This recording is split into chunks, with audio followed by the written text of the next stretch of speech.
Hey, Mia, Yes, Carol? do you wish we could have gone somewhere where they could have implanted the memories of watching this movie rather than sitting down and watching both of these pieces of crap? That sounds lovely. Recall. Welcome to Refried Scenes. I'm Carol. I'm Mia. And we watched Total Recalls. All of them. Well, the two that were made. All total recalls. Yeah, total recalls. We will recall the total of the total recalls. Oh, gosh. Okay, so we're probably going to piss off a couple of Schwarzenegger fans with that intro by calling the first one a piece of crap. And we're going to piss off a lot of people because that's a cult favorite. It is. It is very much a cult favorite. But yes, we watched Total Recalls. We're going to start with the first one. Came out in 1990. Stars Arnold Schwarzenegger at his wooden best. And he plays Douglas Quaid, a construction worker who is married to Lori, who's played by Sharon Stone. And Douglas wants a vacation. So He just wants to go to Mars. he wants to go to Mars, yeah. And rather than actually go to Mars, because this is a world where Mars is actually colonized, so you can actually go to Mars. He just goes to this place called Recall, which implants memories of your vacation for you. Which, I don't know, that seems really lame. Because he doesn't seem to have any problem going to Mars later on in the film. I don't know. I don't understand. And his wife's like, let's just go to Mars or Saturn. And he instead goes to Recall to get memories of a vacation implanted. His buddy at the construction site warns him against it because he had a friend who went there and got lobotomized. But no, Doug he's set on it. So he goes to Recall, and he chooses the secret agent option. And this is like 5 minutes into the movie. This is, literally 5 minutes into the movie. It's like, boom, boom, he's in the seat. It takes me longer to, decide on an Airbnb. Yeah. And So I was just like, there's a little bit of a lack of setup here. Well, maybe he's been dreaming of this forever. He's been dreaming that his wife is a two-timing, bitch. And can we agree, going into this, that this is all in his head? No, we can't agree. That's a debate. That's the debate, I guess. Okay, so he goes to Recall to implant memories, and he chooses the secret agent option. And as they are starting the transfer of memories, something glitches, and he comes to the realization that he is actually a secret agent. He's not Doug Quaid. And a bunch of police officers come rushing in to grab him, and he violently kills them all. Yeah, kills them all. I mean, it's the amount of violence for this is a bit ridiculous. Yeah, it is rated R. The first one is rated R. Also, we're supposed to believe that he believes that he's an average Joe, but he's like freaking Arnold Schwarzenegger. I mean, he's at this construction site with a jackhammer, looking like Arnold freaking Schwarzenegger in his prime, next to this schlubby guy who looks like he can't pick up a hammer. So the idea that this is just an average Joe is kind of like, okay, sure. You can give him a Joe Schmo name all you want, but that is the Schwarzenegger. And he's married to Sharon Stone, so yeah. But he doesn't quite know what's going on because he hasn't realized who he is. He just knows that something is wrong, and he's confused as we are, because it is a very confusing opening bit here. Very, very, very, very much so. But he goes home and tells his wife that these guys were trying to kill him, and he went to Recall, and she's like, "You went to those brain butchers." She's like, Sharon Stone at her best.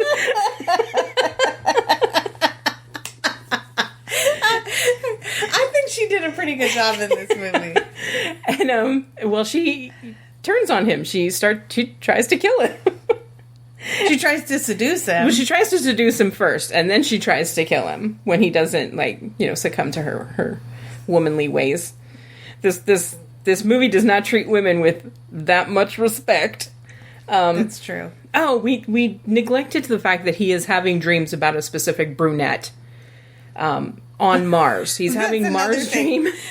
So he's going into Total Recall, and they're asking him to describe his perfect woman, but in a one-word answer sort of way. Like, do you prefer blondes or brunettes or redheads? Brunettes. Athletic, voluptuous. Yes. Athletic. He submissive. Or demure, and he says both or something. Yeah, he says it's like, do you want her demure or do you want her trashy? It's like a really kind of slur that they use. I think they say slutty. Slutty. Okay, so yeah, and he says slutty, and then he says demure. So they're and women can only be one or the other. One or the other. You can't if you're a brunette, you're going to stay that way for the rest of your life. There's just no other way you could be. If you're slutty, never going to be demure. Never and ever. You can't change your body shape either. No. So, but his perfect woman is a slutty, demure, athletic brunette. Who is definitely not what he's married to at this point.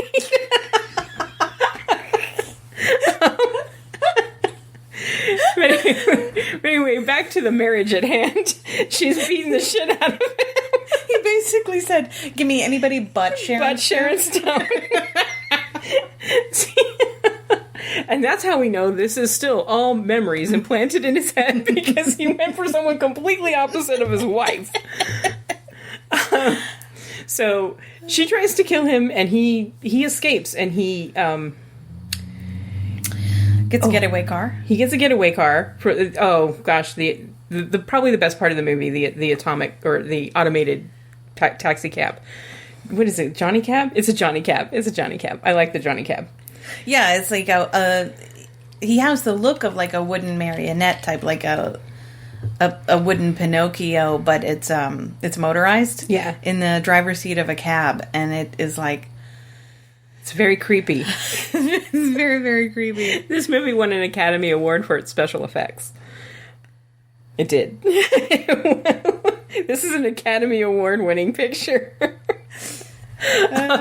So he takes a Johnny Cab, and he he finds someone calls him. I'm getting the two films mixed up because I just recently watched the second one. Someone calls him and says, I have something for you, and it's a briefcase, and then inside is a message from himself saying, if you're watching this, then you know you're not Douglas Quaid. You know something's wrong. So go to this hotel on Mars, and you're really me. I'm Hauser. Yeah, my name's Carl Hauser, and go to Mars. Go to this Hilton hotel because Hilton paid for product placement. Damn it! And ask for your standard room. There's a reservation for you. So he hops a flight to Mars, which apparently he could have done at any point in time. So I'm not sure again why he went to recall for this, but he goes to Mars, where he meets Benny, the cab driver, who has 5 kids to feed. 8. 8? Oh, it goes down. Yeah. It goes down. The first time they meet, he has 8. Okay, and then he has 5, and then he has 4. That's how you know that Benny's full of shit. But he goes to this hotel, and there's a safety deposit box that he has left for himself that has nothing but a pamphlet for a sex club. So we know what type of guy Carl Hauser is. But he has Benny to take him to the sex club, where you get a nice view of a prostitute with 3 boobs. And you meet the freaks of Mars. And I'm using air quotes here because it's their word, not mine. Mutants who have breathed in contaminated air, because Mars is now a mining colony. And it's run by Cohagen, played by Ronnie Cox, who is the bad guy in just about every 80s and 90s science fiction film. Definitely the villain here as well. And he controls the air supply on Mars. So you have to buy air to breathe. Which, I don't know, kind of shitty. I think there'd be regulations against that, but I don't know, capitalism. Right? Yeah. Right, and people like 3 boobs. I mean, I remember when this movie came out, that's all the boys in school were talking about. We were just talking about the chick with 3 boobs. They're so obviously fake. They're so obviously... it's not even like a good fake. It's like, yeah, it's a rubber chest plate. It feeds the imagination, though. Yeah, so... But, the mutants of Mars have psychic ability, which... doesn't really come into... Well, it does with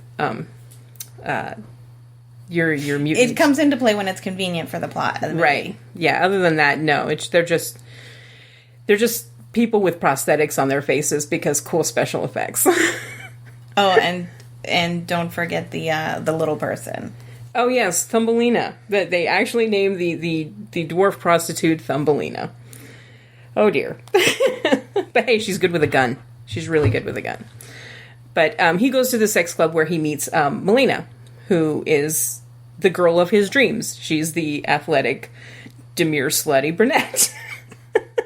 Who apparently was having an affair with Hauser before he lost his memory.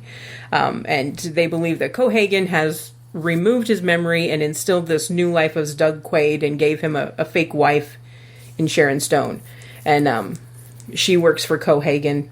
And Richter, who is played by Michael Ironside, who, again, if it was an 80s or early 90s film that needed a bad guy, Michael Ironside was your dude. He was really good in this. I enjoyed his over-the-top, never cracked a smile on his face. He was just... Yeah. Michael Ironside's great. If you haven't seen him recently, watch Turbo Kid. He's awesome. Oh, love him. But he's going after Hauser. He wants to kill him, although Cohagen's telling him, don't kill him, don't kill him. We want him alive. But he meets up with Melina, and Melina doesn't quite believe him that he can't remember anything that happened.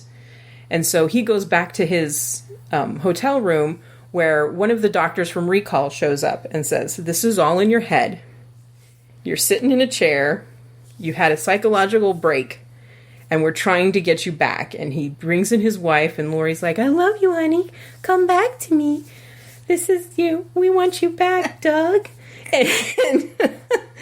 And he doesn't believe him because the doctor starts to sweat. He almost believes it. He almost does. Almost takes the red pill. This is pre-Matrix. He almost takes the red pill and goes back to whatever Dougie Quaid does in his spare time besides jacking off to brunettes. But... The doctor starts to sweat. So either he's jackhammering or he's jackhammering. There's a lot of jackhammering in Dougie Quaid's life. But the doc starts to sweat, so Quaid's like, no, this is all fake. This is real. I'm in reality right now. And he shoots the doctor. And then Laurie's like, now you've done it. She does. She has a full-on, dynasty pout. Yes. And then Richter's guys come in, and Quaid gets knocked out, and they're dragging him down, and Sharon Stone calls Rick. She's like, I got him. And on their way down, Melina shows up with a gun and just trashes everybody. And then Sharon Stone, Laurie is killed by Schwarzenegger. He shoots her in the head. And Michael Ironside... We realized Michael Ironside and she had a thing. Apparently. It's like, sorry, she's been sleeping with Schwarzenegger for a few months now, dude. We never get the idea of how long Doug Quaid has been Doug Quaid. Oh, she says 2 months. 2 monts, okay. Yeah.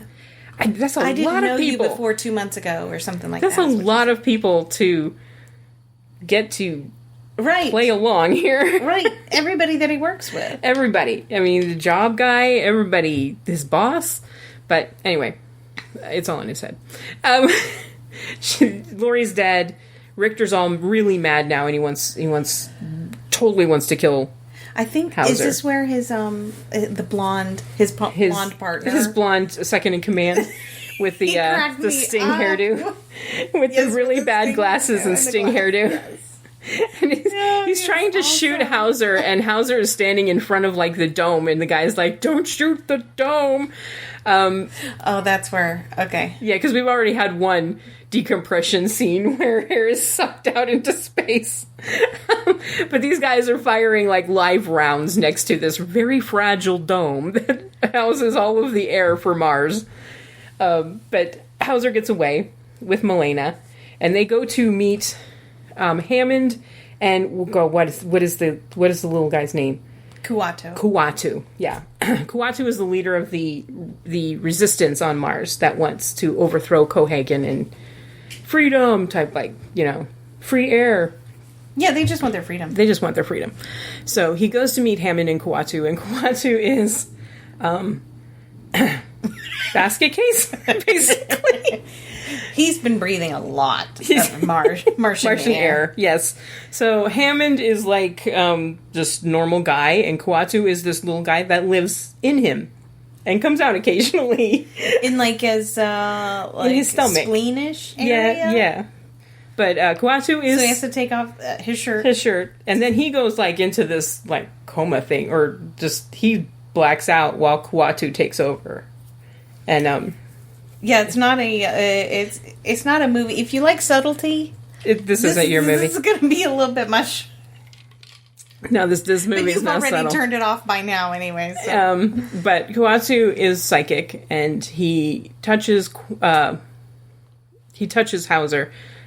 I just want to call him Quaid. It's Quaid. It's Quaid.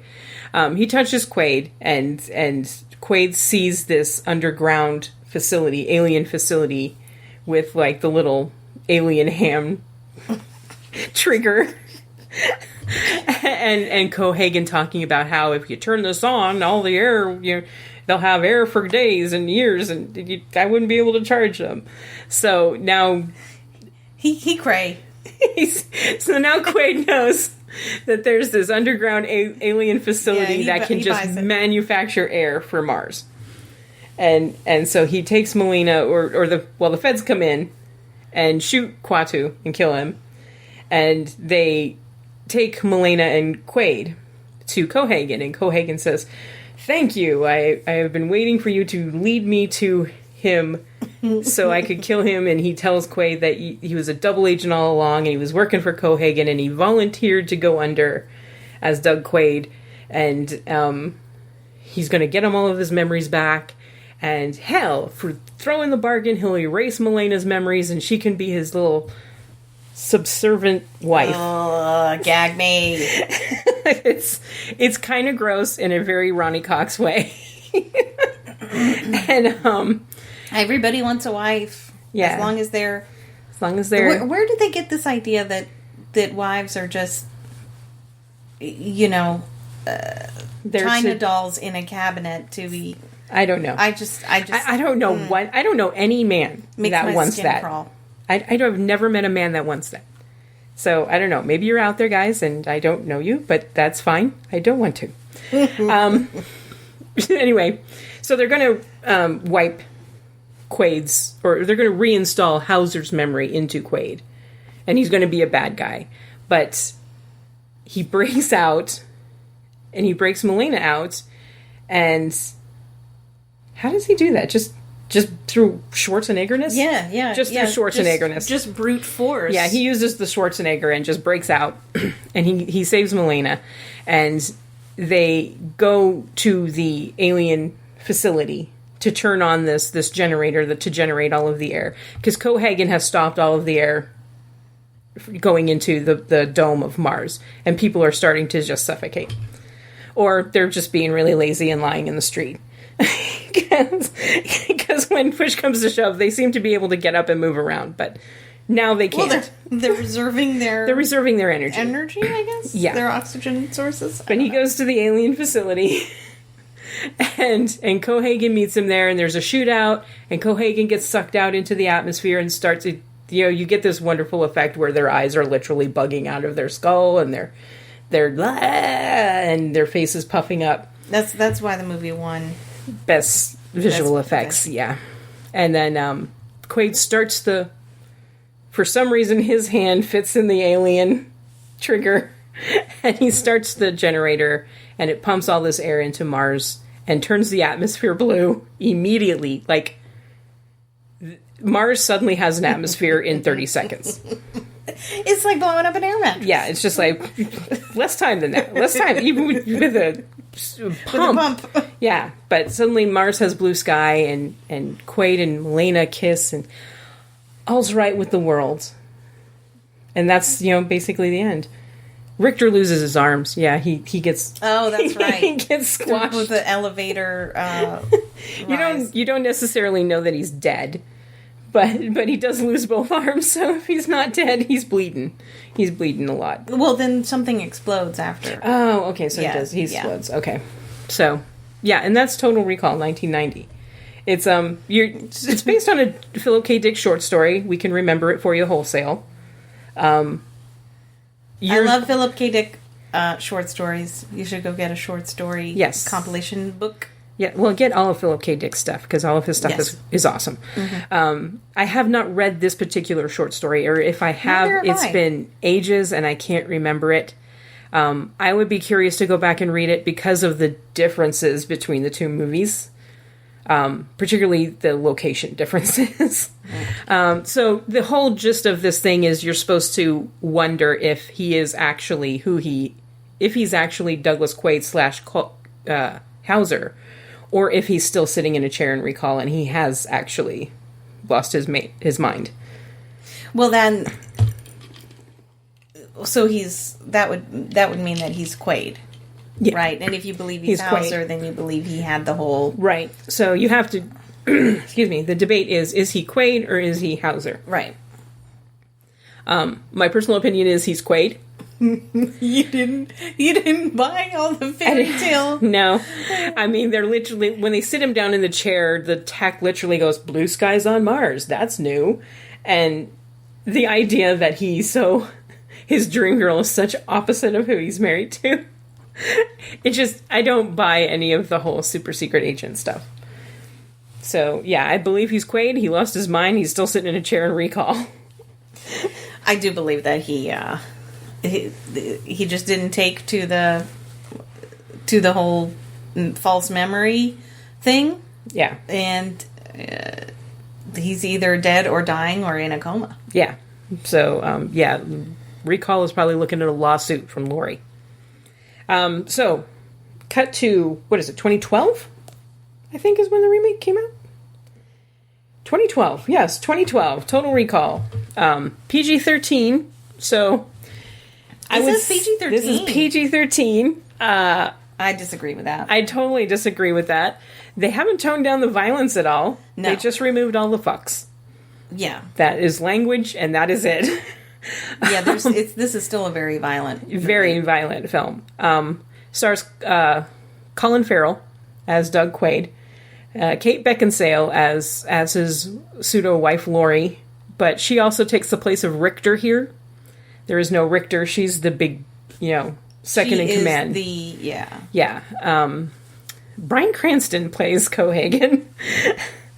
And Bill Nye plays the resistance leader. Oh, yeah. Okay. But there's no... Okay, so... And Jessica Biel. Yeah, and Jessica Biel plays the brunette. Milena. The big difference here is there's no Mars. You have the United Federation of Britain and Australia, which is now called Colony, and they have a pipeline that goes through the center of the Earth where workers from the colony will come up and work in the UFB and then go home. This does not seem feasible to me, but this is what the movie is telling you. They basically have a subway going through the center of the Earth. And Doug Quaid is a construction worker, once again. His wife is some sort of police officer? I didn't catch.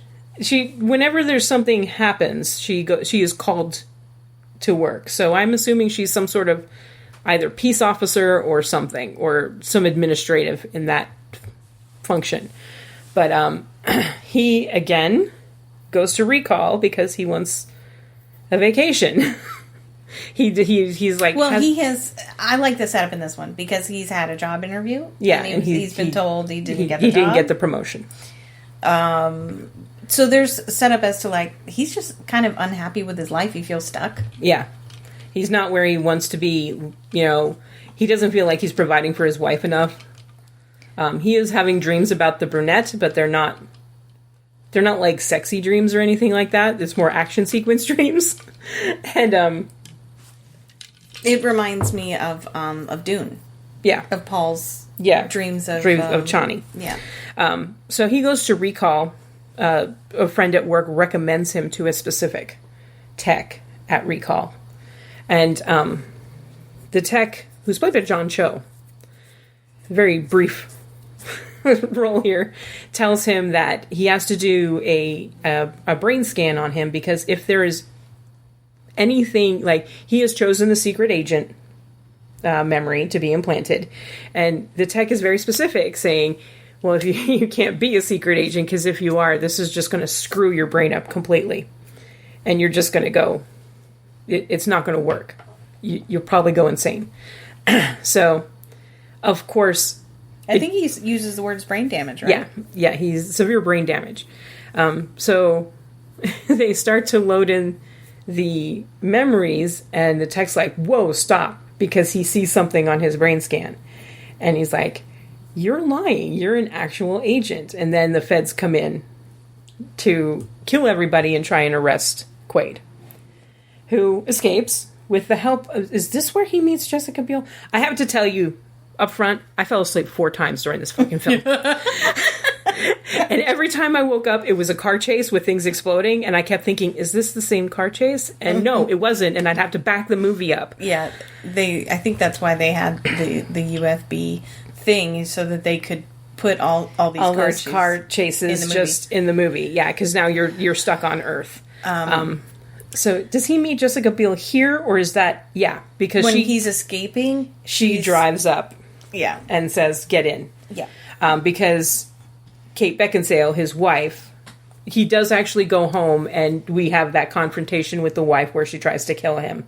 And then she calls up her work and says, activate his phone. And they have palm phones here where your phone is literally embedded into your hand. The palm of your hand. Yeah, so you're just literally talking to your hand, which looks ridiculous. But she activates his phone so they could track him. And when they activate his phone, several other people in the Resistance notice that he's now active. And so Jessica Biel goes, Milena pulls up to help him. And they get into this huge car chase with explosions. And, it's kind of cool because the cars are flying, but it's also just a car chase. It's a futuristic car chase. I mean, if you like car chases, I think you would get a lot out of this. I obviously didn't because I kept falling asleep. But he goes to an apartment where it's supposed to be his apartment, and he finds that he can play piano, which he's always wanted to do. Hauser. Yeah. Hauser can play piano, and he finds a message to himself saying, you are not Douglas Quaid, you are Carl Hauser. And Milena, who is injured in one of the many car accidents, he puts like some sort of medical device on her head, and she comes to and tells him, yes, you're Carl Hauser, you're part of the Resistance, you're helping us take down the UFB. And they want to destroy the Fall, which is what the pipeline between Australia and Britain is called. And she's got a matching scar on her hand that matches the scar on his hand. Yes. To prove to him that she's not lying to him. Right, because her thing is they shot them, and he was trying to shield her. And she was trying to shield him, or... It was stupid. It was a silly thing. They have stupid. Matching stigmata. Basically, they were holding hands, and the bullet went through both of their hands. So they have the same scar. But, that becomes important later on. But they escape several times. This one, there's no trip to Mars. He's just going to different places within the colony. Because he doesn't even go to UFB until the very end, where they go up with the ball. There are breadcrumbs that continue to lead him to the next destination. Yeah. So... But you eventually get to the same scene where Cohagen tells him, you are actually a double agent. You volunteered for this job. We erased your memory and implanted the memories of Doug Quaid. And I'm going to reverse that. You're going to be Hauser again, and I'll dumbify this Milena chick, and she can be your whatever. Kate Beckinsale at this point wants nothing to do with him. I gotta hate Kate Beckinsale in this film. That's valid. She is bad. She's terrible in this film. And let me tell you, I am not a Jessica Biel fan. But when Jessica Biel's out acting you, you got problems. You got big problems. When your hair extensions are out acting you, oh my God. You got problems. But in the end, they the reason why Cohagen wants Hauser to lead him to the resistance, head of the resistance, and I don't even remember what is it Hammond? It's Hammond. It's Hammond here. Bill Nye plays Hammond. Is to kill him and then have an excuse to just come down with martial law on the colony and throw in this huge army of automated police officers and just kind of keep people down. And the resistance just wants to destroy the fall, so there's no back and forth between the two areas anymore. And in the end, they're dragging Hauser and Milena back up to the UFB, and it's this back and forth between the stupid fall, and eventually they blow it up. And they blow it up. They blow it up good. It blows up. Yeah, it kills all of these automated police officers. Doesn't kill Lori, though. She somehow is immune to fire. That's fucking stupid. But takes Cohagen out with it. And in the very end, he's lying in a hospital. This was funny to me. He's lying in a hospital and he wakes up and Melena's there and she's like, we've done it. We did it. And then he notices that she doesn't have the scar on her hand. So he knows it's not her, it's Lori in disguise. And he just shoots her in the head. And two guys outside go, oh, it's okay, it's him. I'm like, oh yeah, okay. White guy can just kill anybody, I guess. You just shoot whoever you want to. It's okay. It's our leader of the resistance. So yeah, he can kill anybody he wants, I guess. Does anyone know who this chick is? and then him and Milena come together and they hug and it's a new day and it's bright and it's cheery. And the last thing you see in this film is a recall commercial. A recall billboard. So again, you're supposed to think, is he actually Quaid or is he actually Hauser? Is he sitting in a recall chair? And is this all just a figment of his imagination? Well, let's compare them now. Again, I think he's still sitting in a chair and it's a figment of his imagination because this... Yeah. And in this one, it's actually more... I think it's obvious. It's very obvious in this one. Yeah. Because his boss is saying he's been working there for 7 years and that means that guy has to be in on it. Right. Everybody in this, facility has to be in on it. It doesn't make any sense. No. And then the end. Oh my gosh. The ending is just... It's just so overkill. It's just so unbelievable. If they went to actually blow up the UFB, so many casualties would have died. And they want freedom for the people. So why would you do something so violent that would kill so many casualties if those are your people that you want to save? Yeah, because anyway? when this thing explodes, it's just counter to the goal. Yeah. And on top of that, Milena surviving that and then continuing to come at him.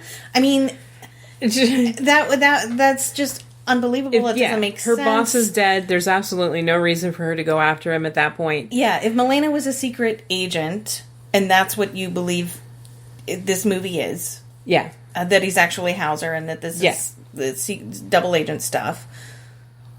What's her motivation for even coming back at that point? She's lost. She's probably been reassigned to something else by now. Yeah. Or she's in the wind and she's like, okay, I don't have a boss anymore. I'll just go and do my own thing. Yeah.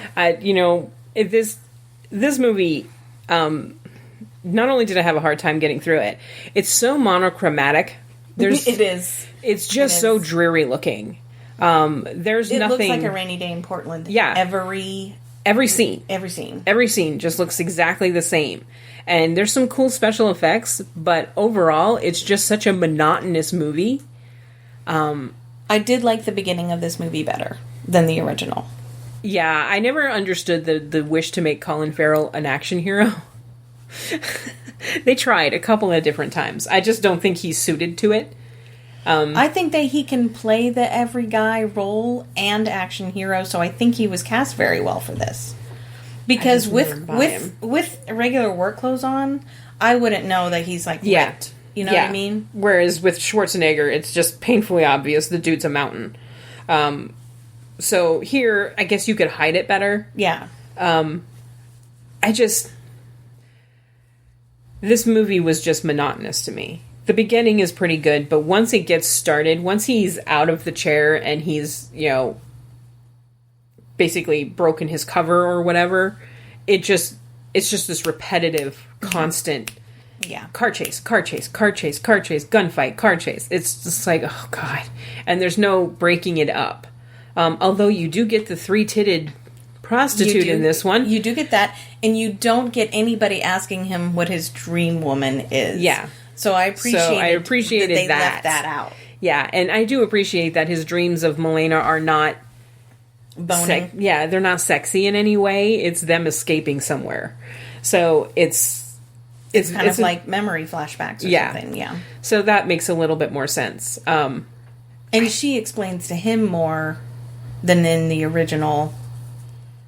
Like, in the original, Milena doesn't really tell him much. No. She's just kind of pissed that he's married. She's pissed that he's married, and then she's, oh, you're married now. It's such a catty performance. Right. Not that I don't fault the actress for that. That was the writing. That's the writing. And I think the 1990 version is written for you to basically assume that he's Doug Quaid. And this is all his dream vacation, except he can't get out of it now. Yeah. And I think the 2012 version, they're going a little more subtle with it. It's like, I don't... Subtle story-wise. Right. Not so subtle explosive-wise. Right. Yeah. This one, I don't know why it's PG-13. I mean, that 3-titted prostitute takes her shirt off, so you can see her boobs.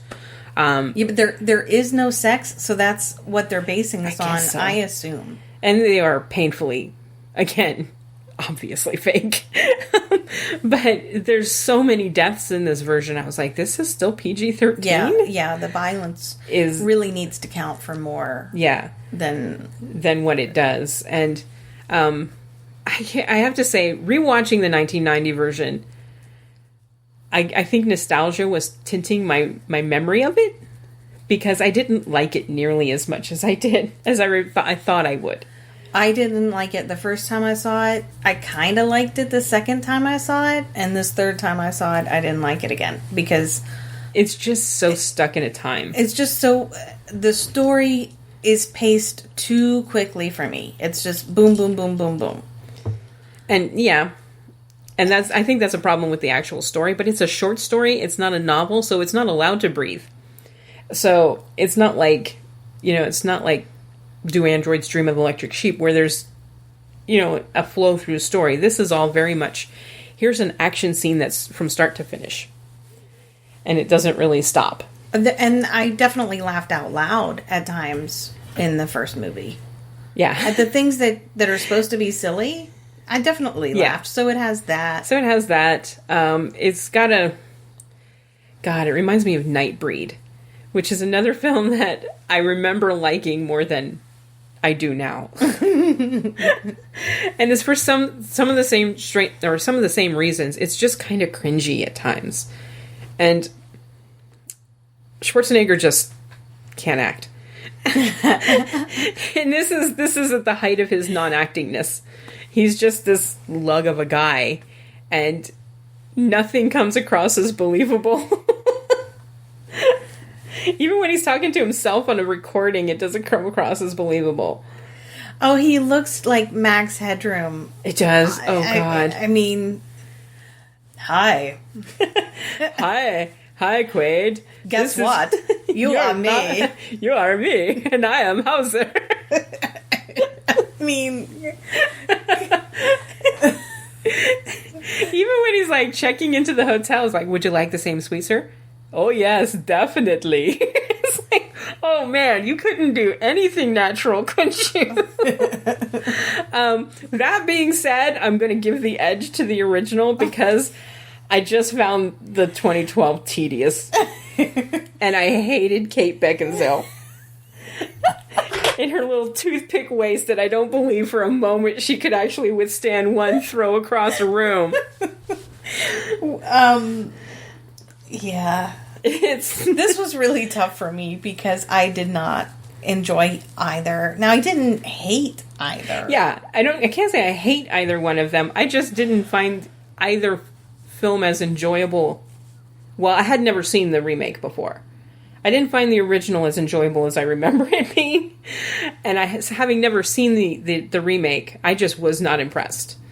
It was one of those ones where they kept trying to remake old 80s and 90s sci-fi, because they redid RoboCop, and and they tried to tone it down and make them PG-13, and I have to at least give it up for the original that they went R and kept it an R, and I kind of appreciate that a little bit, rather than this PG-13 nonsense where blowing people up doesn't count as violence, apparently. Yeah, I don't care for that.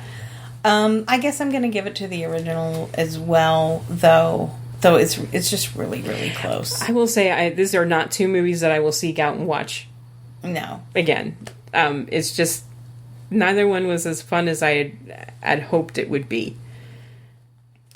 No, but the original does have some fun in it, and that's why I give. Yeah, the 2012 was just, I don't know, it's just so dreary. It is so dreary. Okay, and for the next episode, we are actually not going to roll and look at the list, because Nightmare Alley comes out at Christmas time, and that is a remake. So we are going to do Nightmare Alley for our next episode. I'm excited about this because I did not know that there was an original, so I haven't seen it. And I have not seen the remake yet, right? But I'm out yet. Really looking forward to the remake. I love Guillermo del Toro. Yeah, the trailer looks really good. Yeah. If you guys haven't seen it yet, check that out. Yeah, but I did not know it was a remake either. But Seed let me know that is a remake, and I'm like, well, that's going on the list. And we decided we would not roll. We would actually just do Nightmare Alley. Yeah. So until next time, I'm Carol. And I'm Mia. And have fun at the movies.